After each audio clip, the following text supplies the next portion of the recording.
This extraordinary council meeting. I ask you to be upstanding, and Councillor Bailey will read the civic affirmation.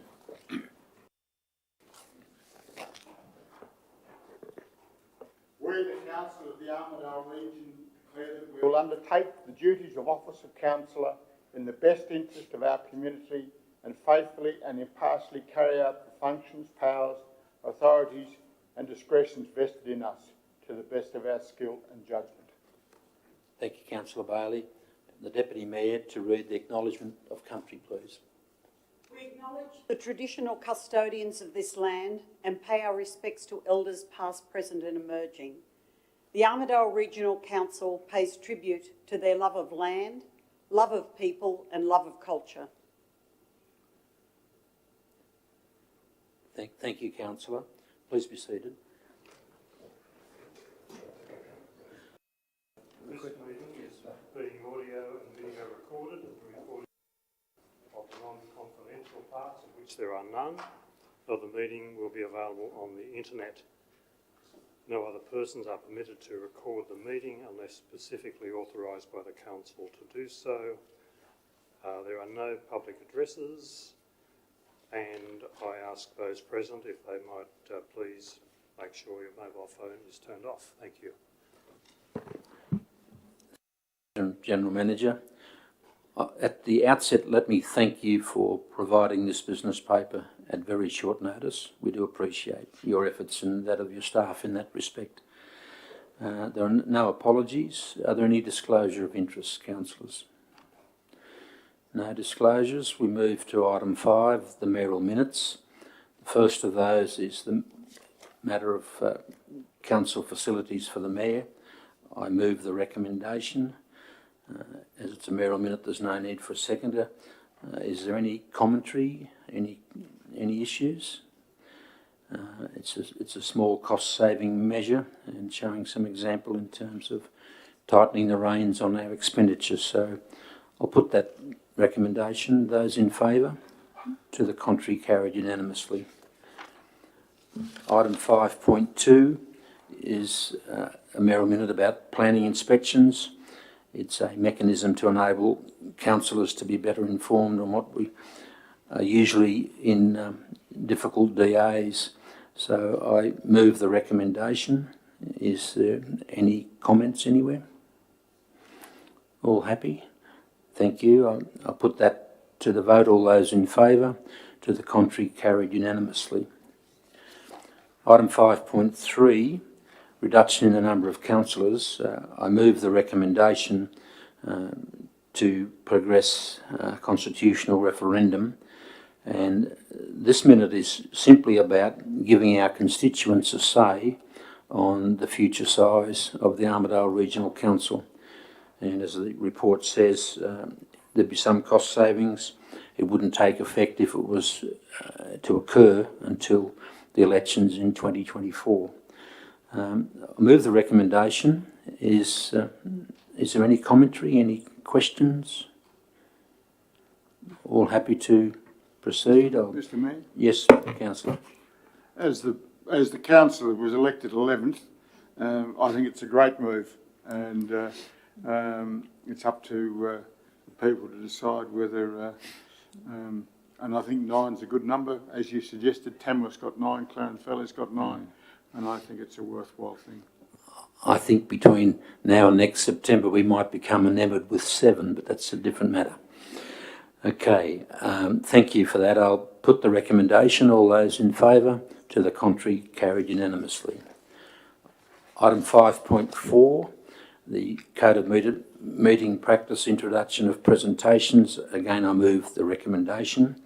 And I inform you that if you adopt this recommendation, your first presentation will be from the Vice-Chancellor of UNE, whom I met with this morning, Bridget Hayward, and she'll be speaking to us about a mayoral minute you're yet to see regarding the university championing the New England Science and Innovation Hub.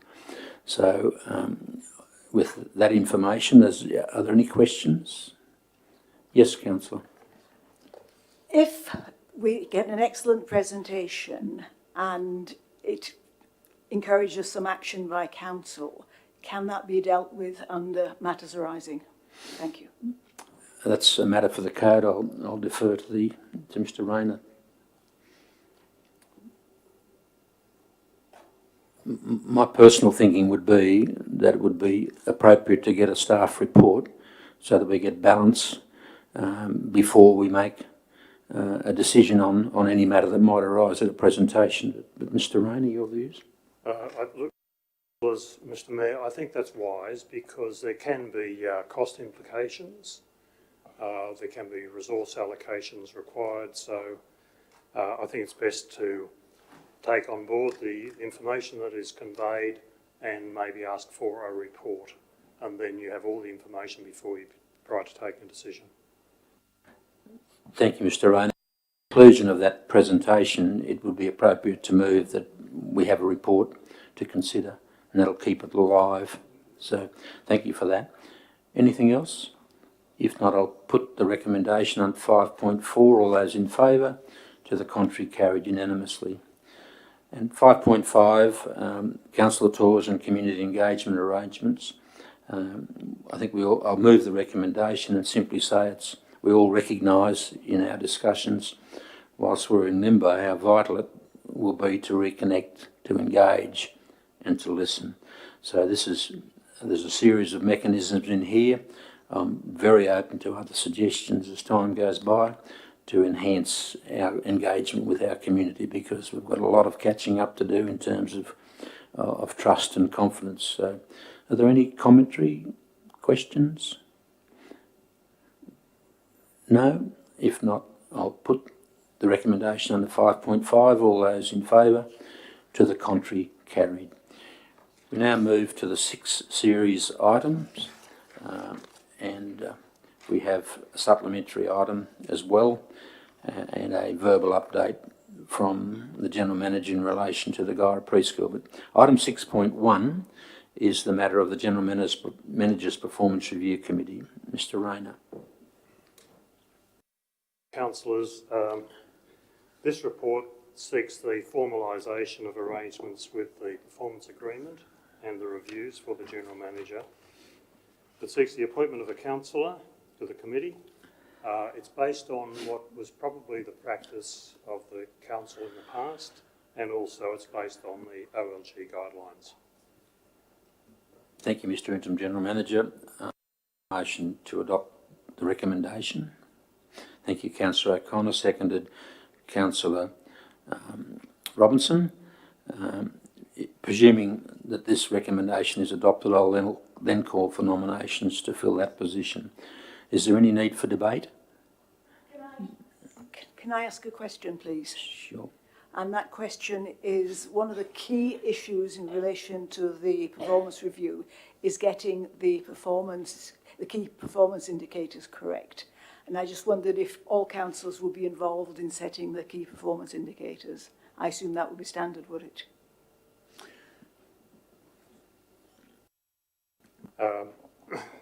Mr. Mayor, councillors, whilst this panel will have certain powers, it's best for the councillors to also have input. The performance agreement is currently being worked on by Local Government New South Wales, and I don't see a problem with that being circulated to councillors prior to sitting down with the incoming General Manager to discuss what are the priorities. So we're trying to make it very comprehensive, but if there is more input, it will cover everyone's interests. Thank you for that. I think that's an important point, well made, Councillor Robinson. So, is there anything else anyone would like to contribute? If not, I'll put the recommendation in 2 parts under 6.1. Have I got a mover and a seconder? Yes, I have. Thank you. All those in favour? To the contrary, carried. I now call for a nomination or nominations to the councillor position on that committee. Councillor O'Connor? I'd like to nominate Councillor Robinson. Councillor Robinson is nominated and seconded by Councillors O'Connor and O'Brien. Are there any further nominations? Councillor Bailey? I'd like to nominate Councillor Andrew Murat. Councillor Murat's been nominated. Is that seconded somewhere? Councillor Gallatley seconded that.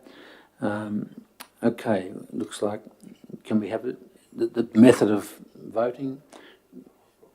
Show of hands. Okay, I take a motion for the council to determine the method of voting. Is there a motion somewhere?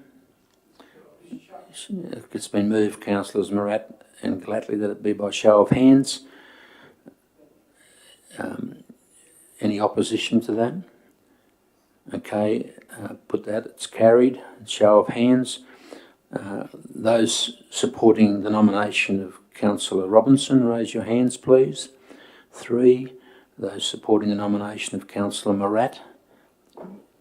It is 4. I declare Councillor Morat elected to the councillor position on the General Manager Performance Review Committee.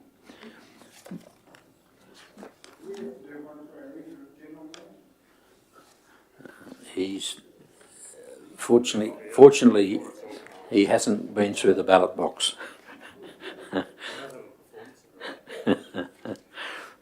All right. Moving along, item 6.2 is about the performance improvement order. Mr. Rayner to speak to the report, please. Mayor, councillors, this report provides an overview of the Minister's performance improvement order. I must say that meeting the requirements of the order is going to be a massive challenge for the council and for the staff, but I am encouraged by the positive indication from the Mayor in his acceptance speech, and also encouraged by the way the staff are getting on with the many, many recommendations and requirements of the order. So I'm more than happy to present this report for consideration and to answer any questions. I'll commence by asking, are there questions of councillors in relation to this report? Okay, no questions. Therefore take a motion to adopt the recommendation. Is there a mover? Councillor Morat, seconded. Councillor O'Brien. No debate? Thank you. I put the recommendation. Those in favour? Those against? Carried unanimously. Item 6.3. I hope I've got this right. Is it 6.3? Yep. The appointment of Financial Controller Temporary Advisor. Again, Mr. Rayner's report, which is fairly self-explanatory. Mr. Rayner, I was about to ask him, would he like to speak? I think he should, probably. Councillors, thank you. This provides an overview of the appointment and the responsibilities of the Financial Controller and the Temporary Advisor, of which you're aware I hold both positions. I have been appointed by the Minister. My aim is to work with the Council over the coming months to assist in compliance with the Performance Improvement Order. If you read the legislation, the powers are very, very extensive. In fact, one section says I have to authorise every item of expenditure, which obviously I'm not going to do, but I'll be providing some blanket parameters for payments of wages and invoices and everything else. I'm also going to be proposing some protocols to the Council for inclusion in reports that come to the Council relating to expenditure, for mayoral minutes, in notices of motion, so that the Council is certain as to what expenditure is going to be incurred, where the funds are coming from, what commitments are made, so that everyone stays within the limits of the budget or the operational plan.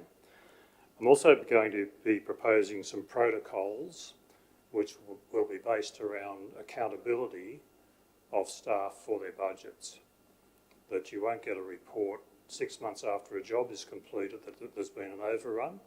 As soon as those overruns are identified, they'll be reported to the Council as a requirement, because I think performance management of the money that you allocate to staff to spend is really, really important.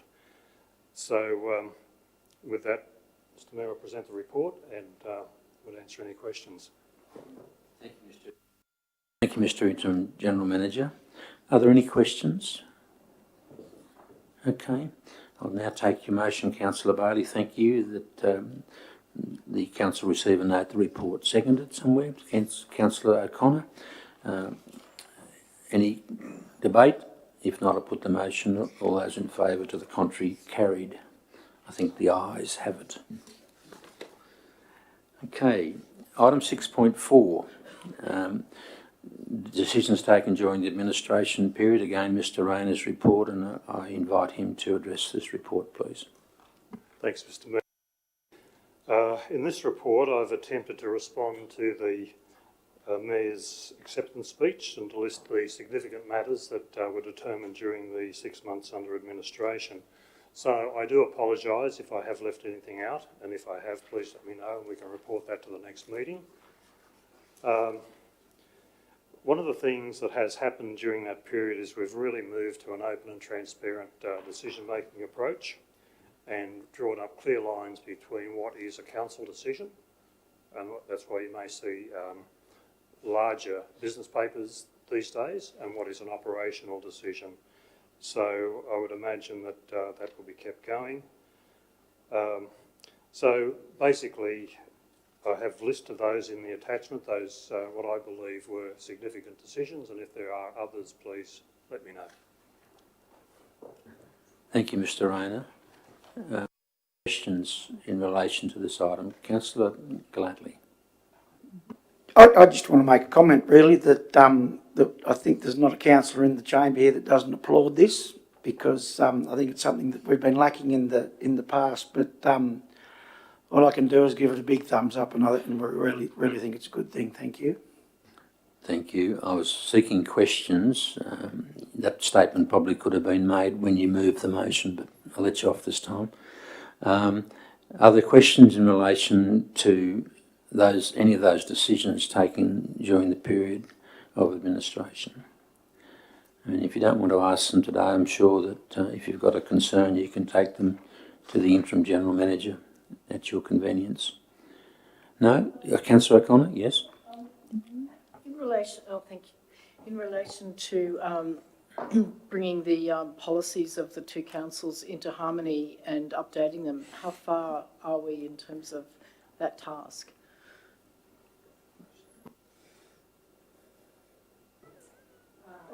Through you, Mr. Mayor, we've made substantial progress, and we have a forward plan to complete that before the end of the financial year. There are a number of policies currently on public exhibition at the moment, which will come back to the January and February council meetings for final adoption, and then we've significantly finished, but we will be on track to finish by the end of the financial year. That's excellent. I'd then like to suggest that from then on, the policies as accumulated into a single policy document are reviewed. Where I've been before, they do a few alphabetically over the course of a year and just have a constant review mechanism. So that'll be good too. So thank you for that. For those that don't know, Marissa is the Acting Director of Organisational and Corporate Services, and her surname is Racco Malara. I only know that because I've got it written down in phonetics. But welcome, it's good to have you here. Thank you. Okay, are there any further questions in relation to item 6.4 for the administration period decision? If not, I'll take a motion from Councillor Gallatley, he's looking at me, to adopt, to receive and note the report. Seconded, Councillor O'Connor, thank you. All those in favour, to the contrary, carried.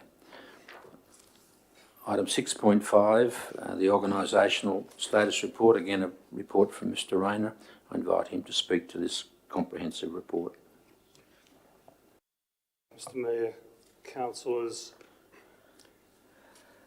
this report proposes to bring council up to date with observations from a number of people, including me and the directors, and also to bring you up to date with the things that are currently occurring within the organisation to address some of the shortfalls that we currently have. It also contains a proposal as to how council should approach the review of the budget, and I do commend the Mayor and councillors for wanting to review the current budget.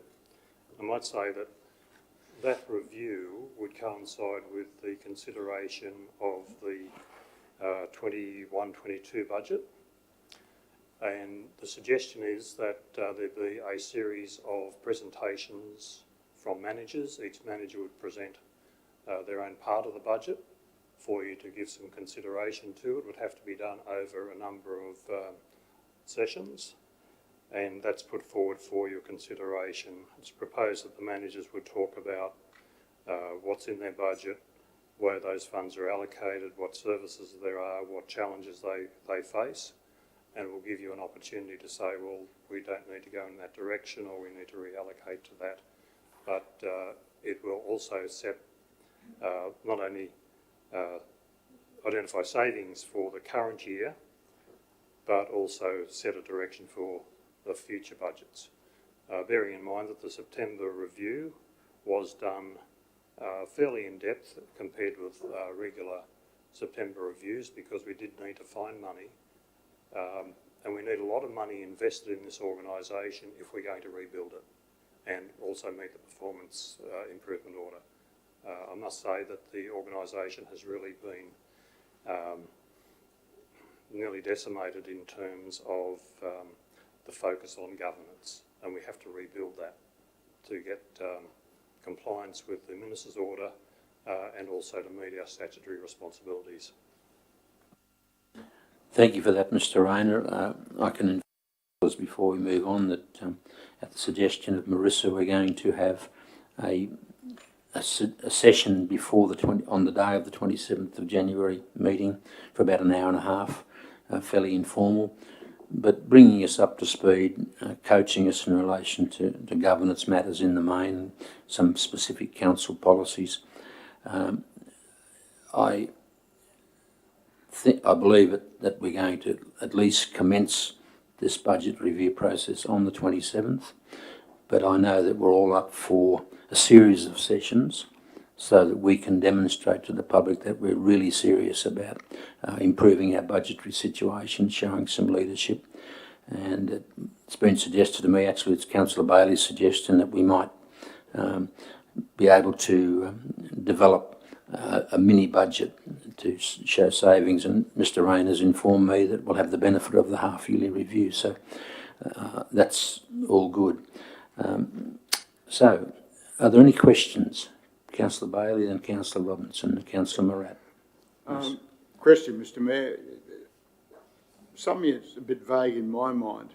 Who can move money in budgets? For instance, does Scott McDonald have the power to move money from engineering roads to engineering water? Does Marissa have the power to move money from business services to somewhere else? Or is that a decision of the General Manager, or is that a decision of the Council? Mr. Rayner? Councillors, the budget is yours, and you're the people that can move and approve allocations going from, or money going from one allocation to another. It's not a staff decision, and it's one that I believe should be done at the time that the quarterly review is considered. Thank you. Councillor Robinson, next. Well, just one minor comment that I do hope, as well, at the same time we review the budget, we also review our targets in the community strategic plan and the operational plan, since they all go together. But I did also have a question, which was the report we received in December 2019, where we were told there was a $24 million mistake in aligning the finances of the two councils. And I just wondered if sooner or later we could have a bit more information on that, whether that was really true or not, because it just struck me as very strange at the time. Thank you. Thank you, Councillor. That's a question on notice, which I'm confident the staff can address for us. Councillor Morat, you had a question, I think. No, you're fine. Anybody else? No, if not, I'll take a motion to adopt the two-part recommendation. Councillor O'Connor, Councillor Morat. Any opposition? Put the motion. All those in favour. To the contrary, carried. We move now to, I think, councillors, if you're agreeable, we might dispose of the supplementary item, the updated financial statements, because we're receiving a verbal report in relation to 11.1. Just might take a bit of time. Are you okay with that? Okay, thank you. Beg your pardon? The supplementary? I'm sorry, it's the annual statements which are presented to us in final format. Is it appropriate for Kelly to speak? Yes. And we have our CFO, Chief Finance Officer, Kelly Stidworthy here. Welcome, Kelly. And would you like to speak to this document? It's a pro forma thing that we have to do to adopt it, isn't it? Yes. Thank you.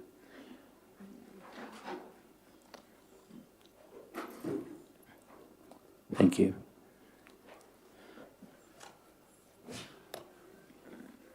Thank you, Mr Mayor and councillors. Yes, so the report that you have in front of you today just presents the final set of draft financial statements. They're obviously for the year end of 30th of June 2020, and they'll be signed off tonight by the Council, Acting General Manager and Responsible Accounting Officer, which is myself. It was deemed necessary because the operating result has changed since the prior set of draft accounts was authorised by Council on the 9th of December. And the reason for that was we had to include an additional adjustment relating to the Tingra boundary adjustment of around $2.5 million, which related to asset write-offs. And then following this meeting, we will submit the signed statements tonight to the Auditor General, and that we will have issued by tomorrow the audit opinion and the report. This will all come back to Council in January after we provide the public 7 days notice of those reports being issued. Thank you for that, Kelly. I don't know that would evoke any questions. We're agreeing for those statements to be adopted for transmission to the Audit Officer. Can I have a move to do that? Councillor Morat, Councillor Gladley. No opposition. Put the motion. All those in favour. To the contrary, carried. We now move to the final item on the agenda, 11.1, the Gyra Preschool and Long Day Care Centre. And I pass to the Interim General Manager to brief us in respect of this matter. The attendance, by the way, of the officer who runs that facility. It's good to have you here. Thank you. Thank you, Mr Mayor. I believe this report, and it is an oral report, is necessary just to bring you up to date with an issue that we are currently experiencing at the Gyra Preschool and Long Day Care Centre. You would be aware that the former Gyra Shire Council acquired that centre and assumed care, control and management of the centre in 2009. It's currently a 29-place centre. Is that correct, Amanda? Thank you.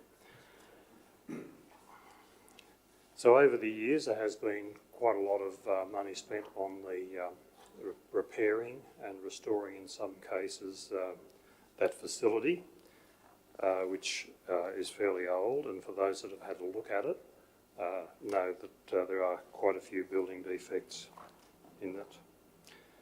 There was an inspection on the 8th of December 2020 by an officer of the Early Childhood Education Directorate of the Department of Education.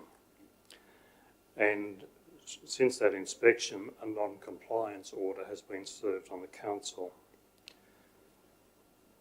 Council was originally given till the 23rd of December to comply with that order, and it does identify a number of significant breaches in terms of the structure of the building, in terms of safety of the children in care. And the director was able to obtain an extension of time to respond to that order to the 22nd of January, and I'm sure we'll be able to get a further extension of a few days, because it is proposed that there will be a report to the 27th of January meeting. Since we've received that order, we've taken quite a lot of action.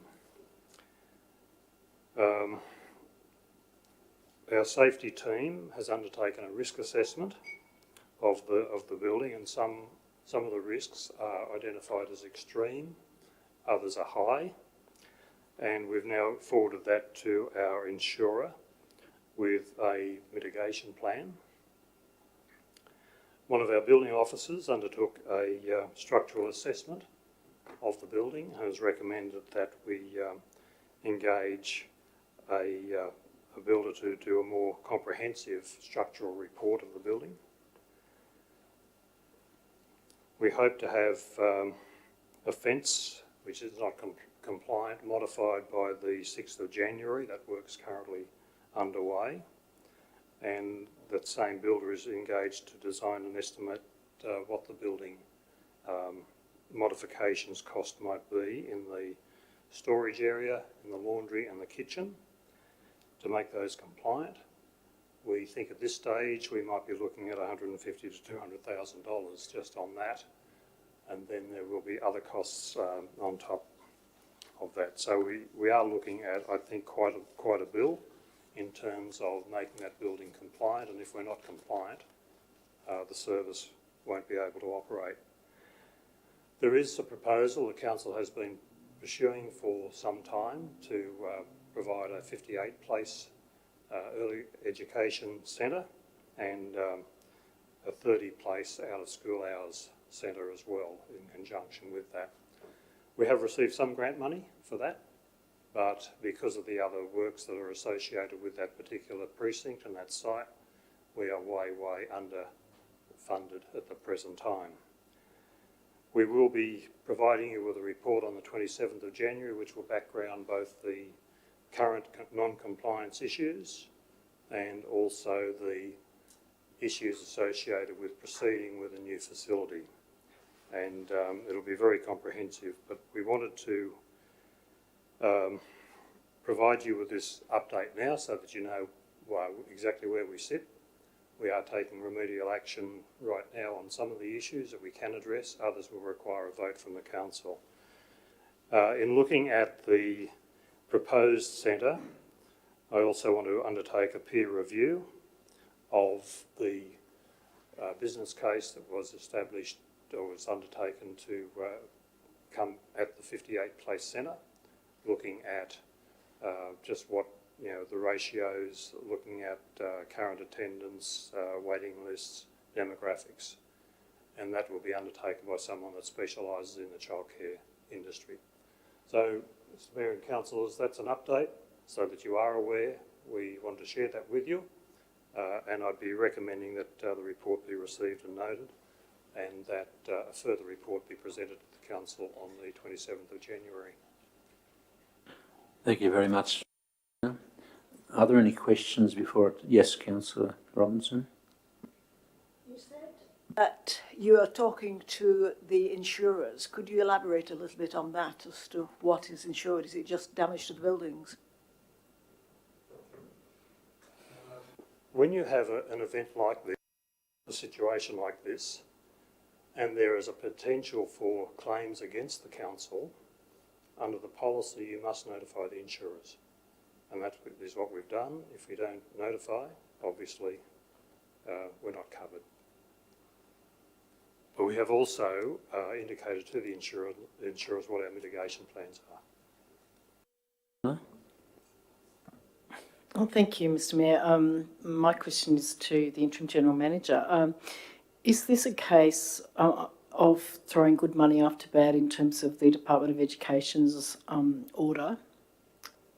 Just a sort of general response would suffice, because I know that you're going to provide us with more specific details. I'm quite familiar with that building and its origin as a station master's cottage. So I'm just concerned that in order to comply with immediate defects, we might be, in a sense, throwing good money after bad if there's the proposal to, which I'm not up to date with now, of providing a new facility that's purpose-built. It's a pretty important question because we could be looking at $200,000-300,000. I'm just not sure. The lead time, though, on a new building, even though there is a consent for the current size, would probably be 18 months to 2 years So that's the purpose of the next report, to just allow you to consider which way the council should go. Thank you, Mr. Rayner. Councillor Gladley. Is there any way that we can, just for finances, and this is only just a question, is that in other infrastructure that we've got rid of in Goa in the past, is there any way we can use the monies that we've gained from that to be supporting this new project? Because I definitely agree with Councillor O'Connor that an old building like that, and if it's structural, it most definitely can cost a lot of money, whereas a new structure that's set up especially for them, it definitely would be the way to go. But is there any way we can get any financing from some of the old infrastructure we've had in Goa sold in the recent time?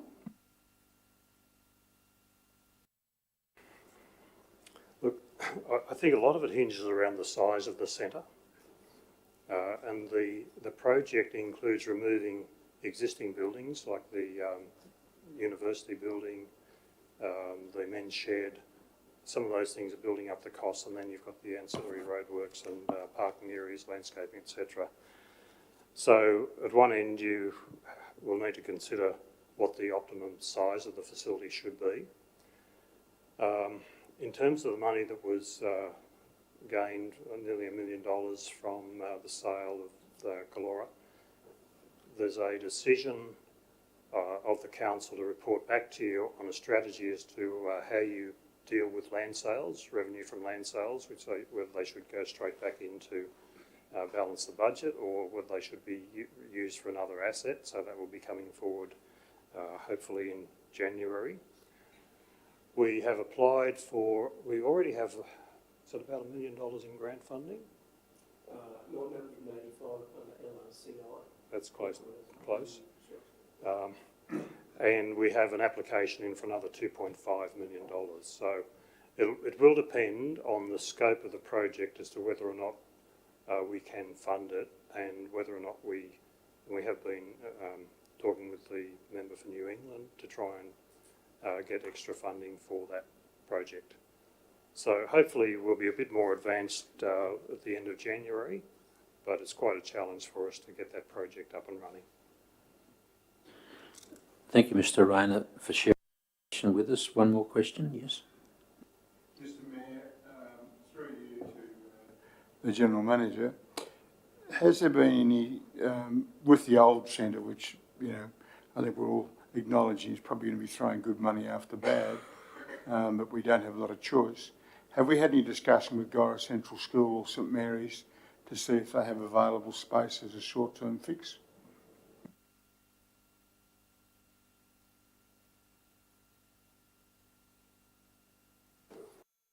We haven't had those discussions. The Director, Organisational Corporate Services, has looked at a range of other buildings in Goa that might perhaps be suitable, but we have exactly the same issue. You have to bring those buildings to compliance. And so the cost of making those compliant would probably be similar to the cost of repairing. Thank you. Thank you, Rayner, and thank you for apprising the councillors of this emerging problem. I'm going to take a motion to receive and note the verbal report, and to also note that we'll be receiving a comprehensive report on this matter to the 27th of January meeting. Councillor O'Connor and Councillor Robinson. I propose to put that motion if there's no objection. All those in favour? To the contrary, carried. Queen Elizabeth said some years ago that that particular year was the Annus, A-N-N-U-S, horribilis. I think the year just gone on many fronts is very similar with COVID, with all of that, and with what we suffered through the year. But having said that, I'd firstly like to thank Mr. Rayner very much for his time as interim general manager. He's got some days to go, but we'll have a new general manager at our January meeting. So, Mr. Rayner, I place on record our appreciation for what you've done thus far, whilst recognising we've got a long way to go in terms of our relationship with you as our financial controller, etc. So thank you for that. And I also wish to convey to all councillors and staff a very happy Christmas, and let's hope that we go from strength to strength as a council in the year ahead. And with that, I declare the meeting closed, and I invite you to participate.